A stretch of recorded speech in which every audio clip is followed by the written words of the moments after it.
पहिल्या दिवशी देवाने कुत्रा तयार केला आणि म्हणाला, तू दाराशी बसून दिवसभर येणाऱ्या जाणाऱ्या लोकांवर भुंकशील.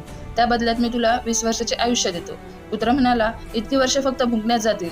मला फक्त 10 वर्ष पुरतील. उरलेली 10 वर्ष मी तुम्हाला परत देतो. तेव्हा देवाने होकार दिला. दुसऱ्या दिवशी देवाने माकड तयार केले आणि म्हणाला, तू लोकांचं मनोरंजन करशील, कसरती करशील आणि त्यांना हसवशील. त्यासाठी तुला 20 वर्षाचे आयुष्य देतो. माकड म्हणालं, उड्या मारणं, कसरती करणं 20 वर्ष म्हणजे खूपच जास्त होतंय. मला 10 वर्ष बास. उरलेली 10 वर्ष मी तुम्हाला परत देतो. देवाने ते मान्य केलं. तिसऱ्या दिवशी देवाने गाय तयार केली आणि देव म्हणाला, तू शेतात शेतकऱ्यासोबत काम करशील, उन्हात राहशील, वासरांना जन्म देशील, त्यांना दूध पाजशील आणि कुटुंब वाढवशील. त्या बदल्यात मी तुला 60 वर्षाचे आयुष्य देतो.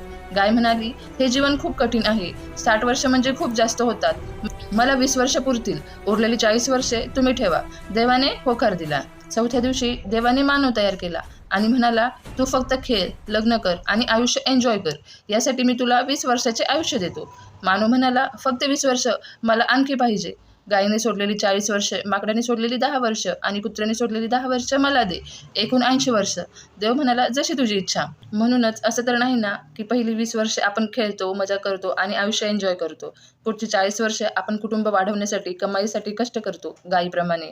त्याच्या पुढची 10 वर्ष आपण नातवंडांचं मनोरंजन करतो माकडाप्रमाणे. आणि शेवटी 10 वर्ष आपण दारात बसतो, येणाऱ्या जाणाऱ्यांना ओरडतो कुत्र्याप्रमाणे. आणि हेच आयुष्याचं खरं सत्य आहे का?